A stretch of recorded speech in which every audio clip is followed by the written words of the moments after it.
They say death is peaceful. Whoever said that never died inside a burning warehouse. I didn't see a tunnel of light. I saw steel beams twist like paper. I heard pressure valves scream. I felt my skin blister and peel as black smoke curled into my lungs, choking me from the inside out. My last thought wasn't about love or God or anything poetic. It was he really did it. Marcus Hart, my husband, set the factory on fire. And I was the match. The fire started in Section 3B of Hart Tech Manufacturing. That morning I had come to drop off lunch like I always did. A thermos of ginseng chicken soup, homemade. Marcus liked to brag that I still played the perfect wife. He never said it kindly. I stepped over loose wires and faulty floor grates, cradling that stupid thermos like a peace offering. I never made it to his office. I smelled the gas before I heard the hiss. Before I could even call for help. Boom. The explosion split the world in half. Fire devoured everything. The metal walls, the storage racks, the ceiling. Swallowed me too. They found me hours later, or what was left of me.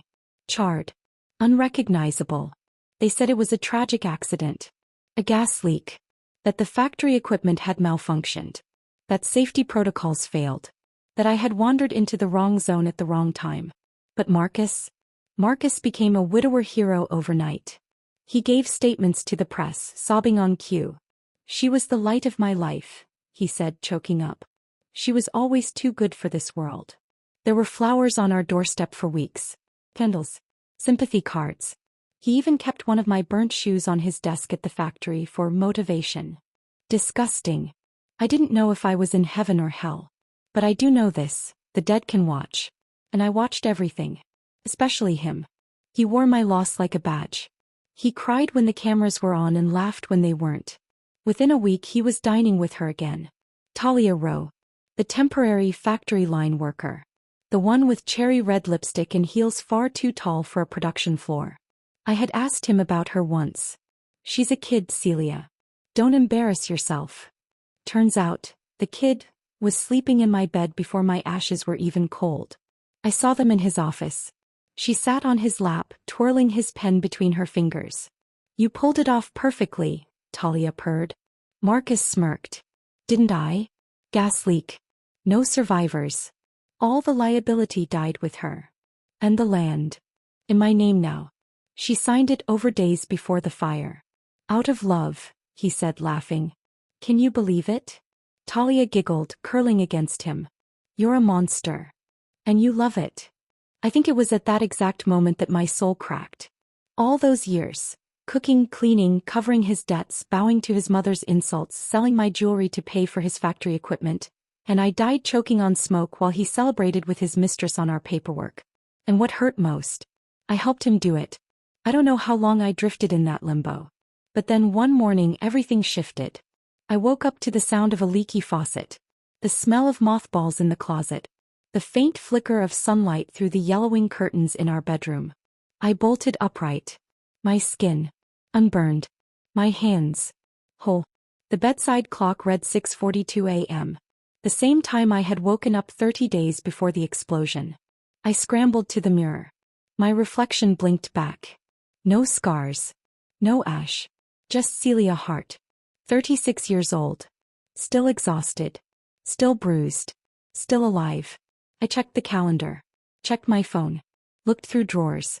Pulled open the pantry. Everything matched. It was real. I was back. The front door slammed. I turned. There he was. Marcus Hart. Alive. Untouched. Wearing the same navy shirt he had on the day he cried into my ashes. He glanced at me, then looked away. You're up early. I didn't answer. I was still staring. Everything okay? He asked, raising a brow. No. Everything was not okay. But I smiled anyway. Just couldn't sleep. He grunted and dropped his phone on the table. A week from now he'd be ordering flowers for a grave he built himself. A week after that he'd be buying suits with Talia for television interviews. But not this time. Not this version. I followed him into the kitchen. Watched him pour himself coffee. Watched him check his phone and text her. Right in front of me. He didn't even flinch. I wanted to scream. I wanted to throw something. I wanted to spit in his face and watch him burn. But I didn't. Because now I had time. I had knowledge. I had power. and I wasn't going to waste it. That night, I lay beside him as he snored softly, snoring like a man who had never killed anyone. I stared at the ceiling and thought of fire. Of how it felt to be erased by someone you loved. Of how your bones could turn to ash while your name became a headline and your house became a honeymoon suite for your murderer. Marcus Hart thought I was gone. Thought I died a fool. I was back. And I was going to bury him, slowly, publicly, and permanently. One lie at a time. I learned something important after I died. Revenge doesn't start with fire or fury. It starts in silence. It starts with small things, like slipping out of bed before dawn and unlocking the filing cabinet in your husband's study, with the key you once pretended you never noticed he hid in the lamp base. The metal clicks softly. Familiar. The same click I heard in my first life the night before the explosion, when Marcus had added the final insurance rider with my name on it. He never thought I saw the papers. He never knew I read them in the dark, heart pounding, hands shaking, wondering how he could value me in dollars and still sleep next to me at night. That night, I burned in silence. This time I write. By sunrise, I had a copy of everything. The forged signatures, the new life insurance policy, the falsified maintenance logs for the gas lines at Heart Tech. I scanned each page, saved them to a hidden USB, and locked it all in the lining of my suitcase, the same cheap green one Marcus once mocked, saying, "No woman with class travels with that thing." He was going to regret every insult. The next day, I visited the town's only notary office and signed my new will. The lawyer, Mr. Voss, a balding man with yellowing teeth and tired eyes, peered at me over his reading glasses. "You sure you want to exclude your husband from your estate, Mrs. Hart?"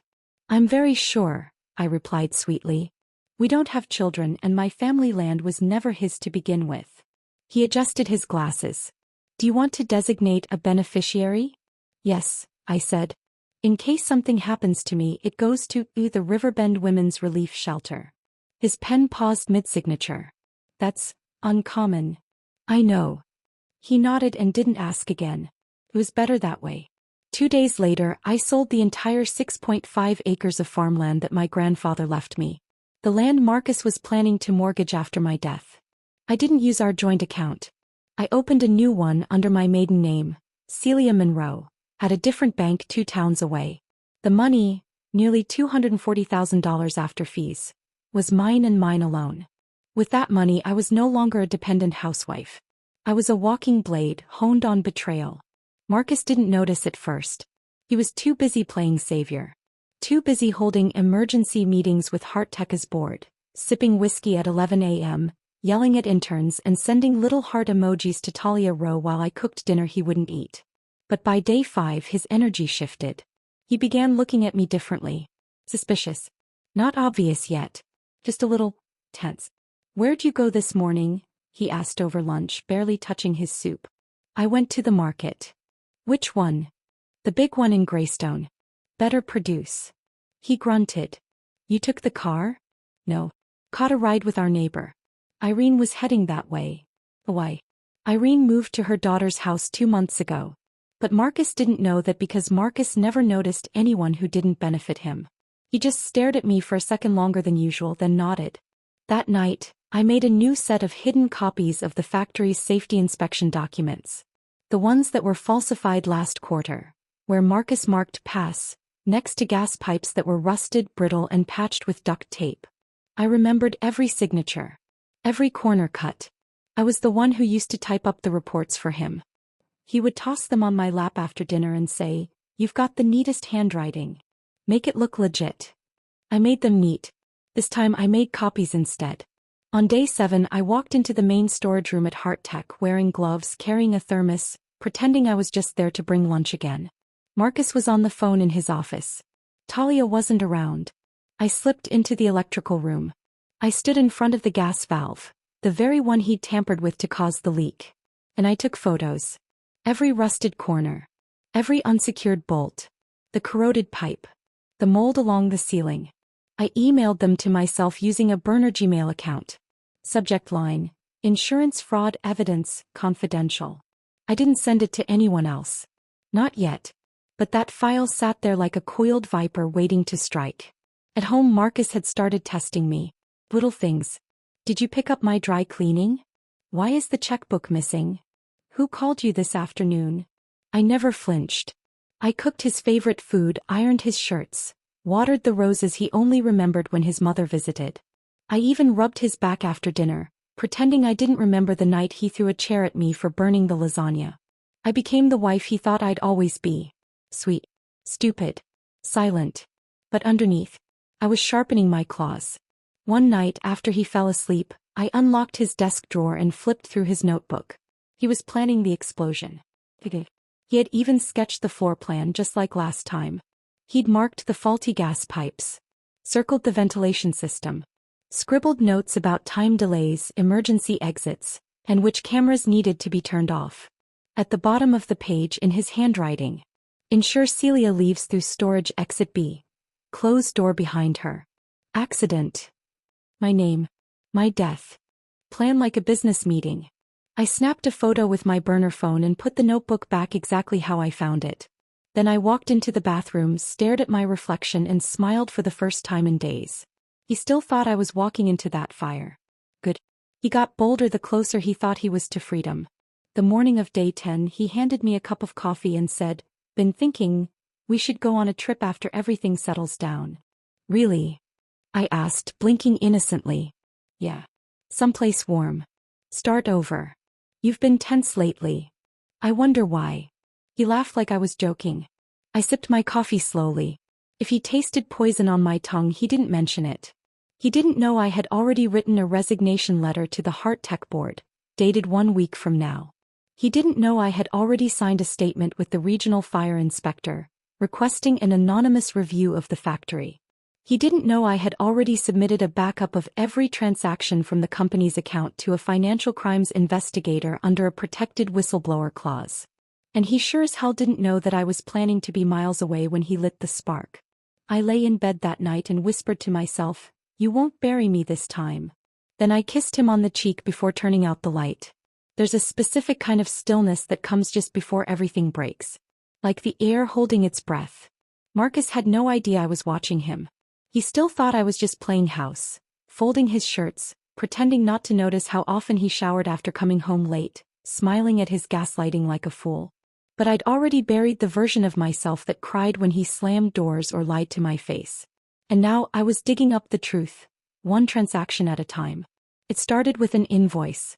A plain white sheet of paper tucked between the budget reports Marcus left lying open on the dining room table one morning. Sloppy. Arrogant. Most men get careless when they think they're winning. The invoice came from a private consultant listed as T. Rowe. Amount billed, 12,000 yuan. Purpose, morale training and internal engagement. Authorized by Marcus Hart. Morale training? For a woman who couldn't string together a coherent presentation in her probation review? It didn't take much to put it together. Talia Rowe wasn't just a fling. He was on payroll. He wasn't just cheating on me with her, he was embezzling company funds to do it. I didn't scream. Didn't cry. I just folded the paper, slid it into a manila envelope and added it to the box under my bed labeled, "For the day he finally burns." Then I drove to Hartek. I knew exactly where to look. The pantry was tucked between the loading dock and the inventory room. A cramped, poorly lit break area that smelled like overripe bananas and industrial cleaner. But more importantly, it had no cameras. I remembered that because when I worked there part-time during budget cuts, Marcus told me, "No need to worry. The pantry's off-grid. No one cares what happens near the vending machine." Apparently he took that a little too literally. Because I'd noticed a pattern. Talia always clocked out late, but not so late that she'd be seen. Always at 7:45 p.m. just after the managers left. And Marcus? He started forgetting his laptop around the same time every week. 1 + 1. So I gave them a 2. I stopped by the electronics shop the next morning and bought a cheap USB-charged motion sensor camera. One that looked like a plug-in air freshener. It cost me less than a tank of gas. I slipped it into my handbag, brought lunch to the factory like usual, and lingered just long enough for the admin to roll her eyes. "Oh, you're so devoted, Mrs. Hart," she said with that sugary condescending tone women use when they're dying to tell you your husband is trash. "Only the best for Marcus," I replied with a smile as fake as the diamonds on her bracelet. Then I slipped into the pantry, checked the wall socket and plugged in the air freshener. It blinked once. Recording started. 2 days later I returned. Swapped the camera for a second one. Took the first one home. And then I watched. On the screen, the grainy video showed Talia entering the pantry first, twirling her lanyard between her fingers. She looked around, fixed her hair in the warped reflective microwave door, and then leaned against the counter. 5 minutes later, Marcus appeared. He didn't even close the door behind him. I watched them laugh, touch, whisper. I watched him put his hand on her waist like he hadn't held me in months. I watched her reach into her purse, pull out a file and hand it to him. And I watched him tuck it under his jacket like it was a classified document. No kisses. No touching that would get them fired. Just enough to prove everything. But that wasn't the real win. The real win came when the audio kicked in. "I told you I got the invoice signed," she said, sipping from a paper cup. "No one's gonna question it." Marcus laughed. "You're smarter than you look." "Gee, thanks," she drawled, sarcastic. "You still planning on lighting the place up?" My stomach twisted. "Soon," he said. "Just need a few more documents signed. Then boom, accident, payout, and we're out." He leaned closer, dropped his voice. "And she still doesn't suspect a thing. Can you believe that?" Talia smirked. "She must really love you." I paused the video. Sat there in the dark. And whispered, "No, Talia. I really hate him." I made 3 copies of the footage. One on a second USB drive. One burned to a blank DVD. One uploaded to a hidden online folder, protected by a password only I knew. Then I did what every calm, calculating woman does when she's about to end her marriage and someone's career in one move. I wrote 2 letters. The first one was addressed to Human Resources, Heart Tech Manufacturing. Formal complaint, misconduct, fraud, and internal policy violation. No name. No signature. Just the footage, printed stills, and a short message. Employees should not be sleeping with supervisors who falsify invoices, share confidential files, and plan arson. Attached is the proof. The second letter was more interesting. It went to a regional journalist who had once written a scathing exposé about workplace abuse in a neighboring city. Her inbox was public. So I wrote, "If you're still interested in corporate corruption and fake factory deaths, you might want to take a look at Hearttecha's latest expense reports. There's a gas leak coming and it won't be an accident. A friend who used to be dead." I scheduled both to send 2 days from now. Just enough time to watch Marcus squirm.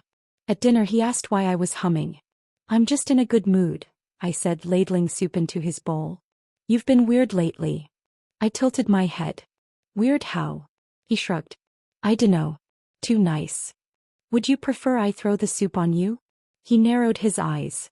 I smiled and kissed his cheek. "Don't be paranoid, honey. What could I possibly be hiding?" That night, while he texted under the covers, probably messaging her, I lay in bed and stared at the ceiling, counting down hours. The walls still smelled faintly of smoke. Or maybe that was my memory. Either way, I was ready to strike the match. They say if you listen closely before something explodes, you can hear the silence beg you to run. But I didn't run.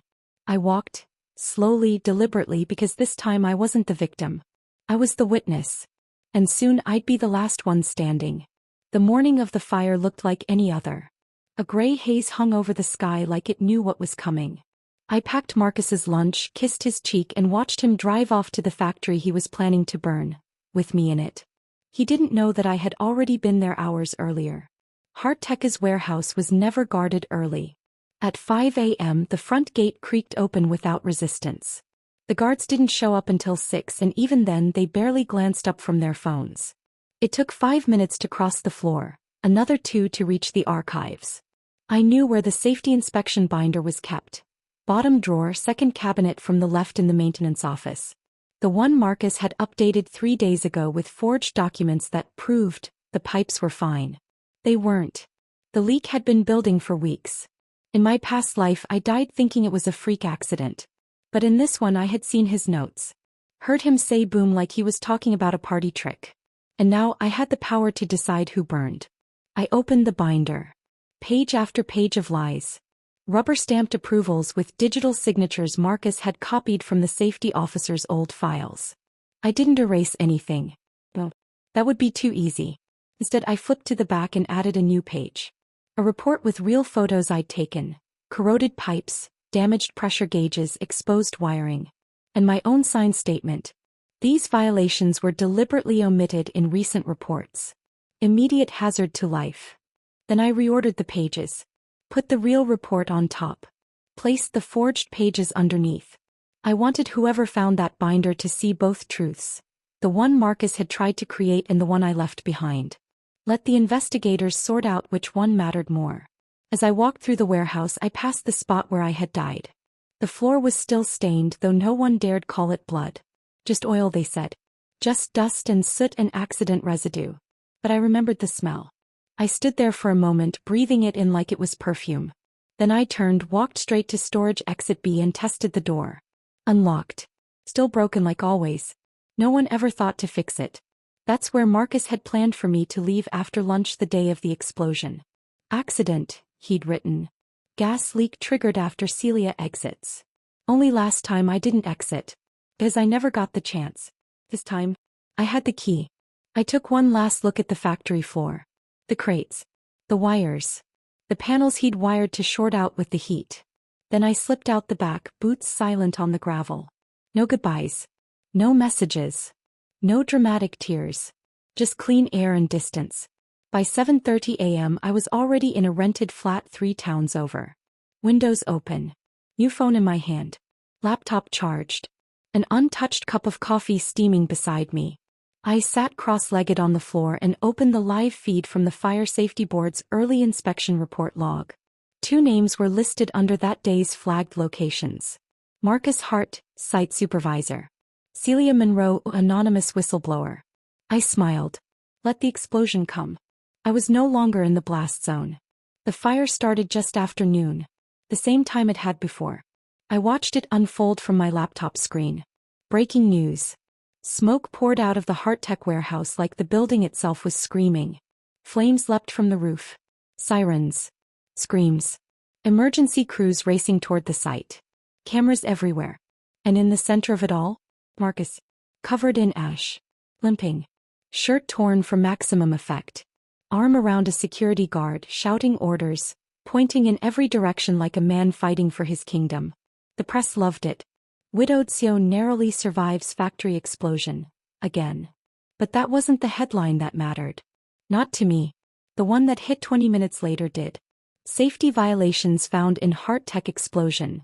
Whistleblower claims ignored. I refreshed the article twice. Then I opened my email and found what I was waiting for.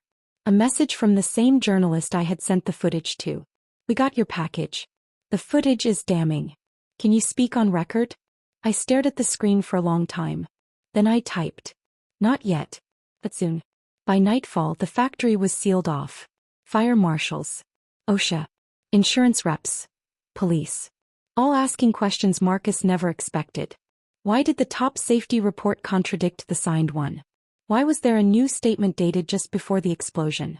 Why was a temp worker on payroll as a consultant?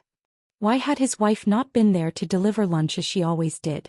Because she was done delivering anything. I unplugged my laptop. Looked out the window. The sky was bruised pink, soft with dusk. I stepped outside and walked to the edge of the cliff behind the flat. The one that overlooked the hills, the place no one would think to find me. And I stood there for a long time, breathing. Not crying. Just free. Marcus had lit the match. But this time, he was the only one inside. There's something strangely satisfying about watching a man act like he's lost everything. When you know he hasn't even started losing yet. By noon the fire at Harttech was trending. The same media outlets that once called me a quiet pillar of the company, now called Marcus a survivor struck by tragedy twice. Cameras flashed. Reporters screamed his name. He limped out of the debris-stained emergency tent with a neck brace, a sooty face, and just the right amount of ash in his hair to look heroically disheveled. Not too burnt. Not too injured. Just tragic. Fake tears glistened on his cheeks. I just lost everything, he choked, voice hoarse. All over again. He was damn good. If I hadn't lived through the first death I might have believed him too. But not everyone was buying it. The next segment hit by evening. Breaking. Whistleblower claims ignored at Harttech. Gas leak preventable, documents show. My report. My photos. My real inspection summary placed front and center. I was sitting in a rented cafe in Woodvale, a small city 2 hours away, tucked behind a fern and sipping a mint iced tea when I saw the headline appear on the muted flat screen above the counter. My laptop was open beside me, a burner phone resting on top. No one in the cafe knew who I was.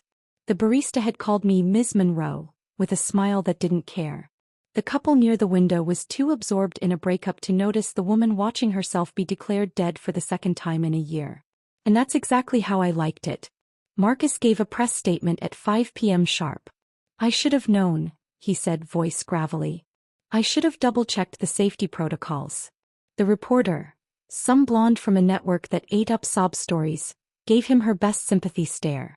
And, your wife, she whispered. She was supposed to be there again, wasn't she? Marcus bowed his head. She didn't make it in time. She'd been acting strange. Distracted. I think she sensed something. He pressed a shaking hand to his eyes. Celia was always so intuitive. I sipped my tea slowly, amused. So that was his spin. I had become the ghost that warned him. The psychic wife who nearly saved the day before fate claimed her twice. Touching. Except this ghost had Wi-Fi and receipts. By the next morning, two things happened. First, the fire marshal's official inspection report was leaked. Among the findings, intentional tampering of gas valves, overridden alarm systems, and multiple forged safety documents. A whistleblower report with real signatures and time-stamped photos that predated the explosion by 5 days. Second, the insurance company announced a hold on all payout claims pending investigation. Marcus's face was on the news again, but this time his fake grief wasn't the focus. It was the contradiction. Why was the inspection log edited? How did an anonymous whistleblower know about the exact faulty line that exploded? Why was Marcus Hart listed as the authorizer of the falsified repairs? The press buzzed louder by the hour. And Marcus? He didn't know the worst part yet. That his wife, the one he assumed had died in the fire, was alive. Very much alive. And about to introduce herself. I wrote the message at 7:16 a.m. sharp. Subject line, Hart Tech Fire, Whistleblower Interview. Dear Ms. A. Ferris. I saw your request. I wasn't in that factory. I never even made it past the gate. You were right. The fire wasn't an accident. And I'm ready to talk. Celia Hart. I hit send. Then I leaned back in my chair, heart pounding, mouth dry. This was it. I had been quiet long enough. She replied in 7 minutes. Celia, I can't believe it. Are you safe? Are you willing to go on record? This story could change everything. I didn't hesitate. I'm safe. And yes, I'll go on record. But not for sympathy. I want the truth on paper. And I want the world to see it. We scheduled the interview for the following morning in a neutral location. A private office suite in the Woodvale Civic Center. An attorney would be present. I brought my files. My timeline. My death certificate. My new ID card with my maiden name, Celia Monroe. And a flash drive. Miss Ferris, the journalist, arrived 15 minutes early. She was younger than I expected, sharp-eyed and dressed in worn boots and a pressed blazer. When she saw me, her jaw dropped. You're not a ghost, I said calmly. Just someone who came back with unfinished business. I told her everything. How Marcus had faked remorse the first time. How he funded his mistress with company money. How I found his blueprints. His notes. His plan to detonate the gas leak again. How I escaped through the back door without alerting a single camera. She listened without interrupting, her recorder steady in her hand, her pen scribbling fast across the notepad. When I showed her the video of Marcus and Talia in the pantry, she exhaled slowly. Do you know what this is going to do? I nodded. It's going to bury him, I said. Not in flames but in facts. By the time I left the Civic Center, the article had already been drafted. Headline: The Widow Who Didn't Die, Inside the Plot That Burned Twice. And underneath it, a photo of me, alive. Face clear, eyes sharp. Not a victim. Not an accident. Just a woman with receipts and one hell of a memory. Marcus tried calling me that evening. 12 times. He must have figured out where the leaks were coming from. My burner phone buzzed so violently it nearly slid off the table. I didn't pick up. Didn't need to. He could scream all he wanted. This time the world was listening to me. 2 days after the article dropped, Marcus agreed to a live interview with Channel 3 Business Report. He didn't just agree, he begged for it. Called the host himself. Told them he wanted to clear the air, set the record straight, and mourn his late wife with dignity. What he didn't know, that late wife was already sitting in a hotel suite, coffee in hand, eyes fixed on the TV. Alive. And done playing dead. The show was live. No editing. No filters. Marcus wore a navy blazer over a crisp shirt he probably hadn't ironed himself in years. A black mourning ribbon was pinned to his lapel. His hair was slicked back. Eyes somber. A picture-perfect widower under pressure. Across from him sat host Dana Lynn, smiling, poised, and far sharper than she appeared. "Mr. Hart," she began, "thank you for joining us during what must be a difficult time." Marcus nodded solemnly. "It is. The fire at HeartTech has raised many questions. Not just about safety but about intent. Are you prepared to answer those tonight?" "I am," he said, placing a hand over his chest. "I've lost everything. My wife. My company's credibility. My good name. And I'm here to get it back." I nearly laughed. He wasn't here to get back his name. He was here to spin it one more time before the house of cards collapsed. 10 minutes in, the questions grew sharper. Dana leaned forward. "Mr. Hart, were you aware of the anonymous safety report submitted prior to the explosion?" Marcus hesitated. "No. I had no idea such a report existed." "Then how do you explain your signature appearing on a falsified safety clearance dated 2 days after that report?" I haven't seen the documents in question," he said, jaw tightening. "I trust my team. If someone forged my name..." "Would that someone be Ms. Talia Rowe?" Dana asked sweetly. "The same employee receiving company funds for consulting services?" I watched his entire expression freeze. The trap had been set. Now it was snapping shut. Then came the sound that would echo through every news channel for the next 24 hours. A loud knock. Not from the studio, but from inside Marcus's house. Dana blinked. "Is everything all right?" Marcus turned, startled. Another knock. More urgent. "Marcus Hart," a voice barked. "Open the door. This is the Metro Police Financial Crimes Division." My hand tightened around my coffee mug. Here we go. The camera, still live, caught the moment he stood, fumbling, confused, and disappeared off screen. Muffled shouting filled the feed. Another man's voice, sharp and authoritative. "You are under investigation for corporate fraud, insurance manipulation, and arson-related negligence." Wait. I haven't been charged with anything." Marcus's voice cracked, loud enough for the mic to catch. "I didn't do anything wrong. My wife, she's dead." I leaned forward. "Not anymore, Marcus." The camera cut to Dana, who looked straight into the lens. "We are currently experiencing a situation at Mr. Hart's residence. Please bear with us. This is developing in real time." The audio spiked. Talia's voice, high-pitched and trembling, rang out. "I didn't know anything. I'm pregnant, for God's sake." Silence. Then, "You're pregnant with company funds," someone snapped back.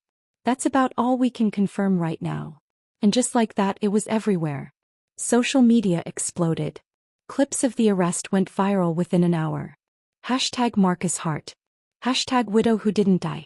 Hashtag corporate arson. Hashtag Talia pregnant scandal. Every journalist who had doubted me now tripped over themselves to catch up. News tickers ran a constant loop. Kill Marcus Hart detained during live interview. Pregnant mistress exposed in embezzlement scheme. Whistleblower revealed as widow, who faked her own death twice. Correction. I didn't fake it. He did. I just refused to stay dead. That night, I uploaded the full documentary I'd been working on since the moment I woke up in my second life. It opened with the footage from the pantry. Marcus and Talia exchanging papers. Whispers of boom. The promise of payout. The moment he laughed about my loyalty. Then it cut to scanned insurance policies. False invoices. My bruises. Subtle, old but documented. Photos of Marcus's handprint on my wrist.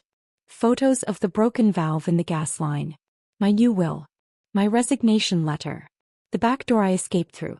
The inspection logs I planted. The binder with both truths. Each chapter titled with a single word. Groomed. Used. Killed. Returned. unburned. And finally me, sitting in front of a camera in a black dress, hair pulled back, looking into the lens with calm fire. "My name is Celia Hart," I said softly. "And I am not dead." The video was 1 hour long. By sunrise it had 4.7 million views. A trending hashtag emerged from a single quote. "You buried me once. But I dug myself out laughing." Police confirmed Marcus had been booked without bail. Talia was being investigated separately for receiving nearly 80,000 yuan in company funds for consulting, while having no verifiable job role. She had tried to claim pregnancy as a defense. But her bank records told a different story. Lavish dinners, luxury handbags, spa weekends. All paid for by Harteka's disappearing budget. Marcus's board, once loyal, issued a public statement that same day. "We were unaware of Mr. Hart's actions and have initiated internal reform. We stand with the whistleblower, Mrs. Celia Hart." I never thought I'd hear my name spoken like that again. Alive. Respected. Feared. I shut my laptop that evening and stared at the quiet little hotel room around me. There were no screams. No fire. No cameras. Just me. And the woman I'd finally become. Not a widow. Not a ghost. Not his anything. Just Celia. By the time Marcus stepped into court, the headlines had changed from "Tragic Husband Speaks Out" to "Prime Suspect in Factory Explosion Arrested." And for once it wasn't just my word against his. It was evidence. Footage. Financial records. Emails. Whistleblowers. And Talia Rowe. She sat in the witness box, spine rigid, hands trembling. Gone were the gold hoops. Gone was the perfume that used to linger long after she left a room. Today she wore gray. Government gray. The kind that screams, "I have a deal and I intend to keep it." Her lawyer called it a cooperation plea. I called it karma halfway undone. The prosecutor didn't waste time. "Ms. Rowe, when did you become aware of Marcus Hart's plan to cause a fire at the Hartek warehouse?" She glanced at Marcus. "Just once. Then, 2 weeks before it happened." A hush swept across the courtroom. "He told me he needed something dramatic. Something to bury the violations. Said, a little fire makes good PR. He joked that people love a grieving man more than an honest one." And what was his plan for Celia Monroe? Silence. Then her voice cracked. "He said she wouldn't survive this one. My name. My death." Her mouth. But this time I didn't flinch. I sat front row in a navy blue dress that covered the scars he'd left years ago. My hair was tied back. My hands were folded. And I watched him the way a storm watches a field before it flattens it. The prosecutor approached me next. "Ms. Monroe, when did you realize your husband was planning your death?" "The moment I found a life insurance policy," I replied. "Filed in my name. Signed with his hand." There were gasps. "Not from me. Not anymore." I continued, voice even. "There were documents. Emails. Factory inspection reports he altered. He left everything in the same drawer where he kept the lighters." "What did you do?" "I recorded everything. I made copies. I called 2 reporters. I contacted the insurance board. Then I walked out of the factory 30 minutes before the explosion." "And where did you go?" "I went to a hotel under my maiden name. Celia Monroe. And I waited for the world to believe I was dead." The defense tried to make me look cold. Manipulative. A vindictive ex-wife with a flair for theatrics. They brought up the fact that I faked my own death. That I left town. That I didn't call the police earlier. I didn't apologize for it. "Would you trust the system," I said, "when the man who beat you owned your name, your house, your silence?" Silence. "Would you run to the same authorities who shrugged when you showed them bruises and said, maybe he was just having a bad day?" The jury didn't answer. But their eyes did. Talia flipped on Marcus in full. She handed over burner phone logs. A notebook of expense payouts. Even a map he'd drawn showing exactly where the fire would start and how the emergency exits would be jammed. "He told me he'd be a hero again," she said through tears. "He said with Celia gone, the factory would be his." "And you?" the prosecutor asked. She looked down. "He said he'd marry me. That I'd have the life Celia wasted." The courtroom went still. I didn't react. Because I wasn't angry. I was finished. Marcus didn't take the stand. Cowards never do. But he watched me every time I spoke. Every time the jury looked at me. Every time I walked past his defense table with my spine straight and chin lifted. And I knew. He wasn't afraid of prison. He was afraid that the woman he tried to erase was now the woman the whole country believed. The verdict came in the following week. Guilty on all counts.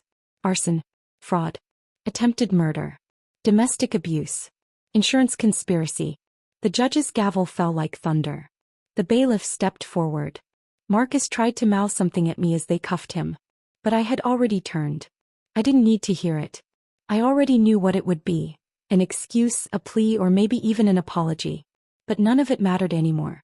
I wasn't the woman he burned. I was the fire that survived. Starting over didn't feel like a celebration. It felt like stepping barefoot out of a burning building, blistered, stunned, and asking the wind if it was finally over. But it was over. I didn't owe anyone silence anymore. I didn't answer to a husband or in-laws or neighbors who said, "He seems like such a good man." I didn't carry the Hart name like a coffin anymore. From that day on, I reintroduced myself with quiet pride. "Hi, I'm Celia Monroe." And this time I meant it. The money came in waves. Settlement funds, restitution, civil lawsuits. The insurance company practically begged me to stop talking, and I let my lawyer turn every trauma into a line item. But I didn't touch a cent until I knew what it was really for. What good was survival if I didn't pull a few more women out of the fire with me? So I bought a modest 2-story house in an old part of town, the kind with vines in the windows and history in its bones. We renovated the bedrooms, cleared out the basement, and made space. I called it the hearth. Not a shelter. A beginning. Every woman who walked through those doors reminded me of myself in some shade or form. Bruised arms hidden by cardigans. Eyes that flinched when someone raised a fork too fast. Tears that refused to fall. Some had children. Some had nothing. Some just wanted to sit in silence and know that no one would say, "You should have left sooner." We didn't force smiles or healing timelines. We offered beds, warm food, legal help, and a room full of women who had every reason to give up, but hadn't. Talia never came in person, but I got her letter a year later. Typed, unsigned, but unmistakably hers. I can't undo what I did, but I'm not the same woman anymore. He fooled me too, just differently. I used the last of my money to fund a shelter in my hometown. It's not enough, but it's something. Thank you for not testifying out of hatred. I didn't reply. Not because I held a grudge. Because some things are better left unsaid and quietly made right. People often asked me what I felt watching Marcus be sentenced, knowing he'd rot in prison for most of his life. I never said joy. I said clarity. Because justice isn't vengeance. Justice is truth with teeth. And truth, once spoken, cannot be buried. On my 39th birthday I returned to the place it all ended, and began again. The old Hart Tech warehouse had been torn down 6 months earlier. All that remained was a flat lot and a rusted fire hydrant, barely clinging to the curb. I walked to the center of that cracked concrete, and bent down. Not to cry. Not to remember. But to plant. A single rose bush. Crimson like the color of the bruises I used to hide. Strong like the spine I rebuilt piece by piece. Resilient like every woman who told the world she refused to die just to be loved. I stood up, brushed my hands off on my jeans, and let the breeze catch my hair. There was no crowd. No cameras. No press statement. Just me. And the seed I had once become. The end.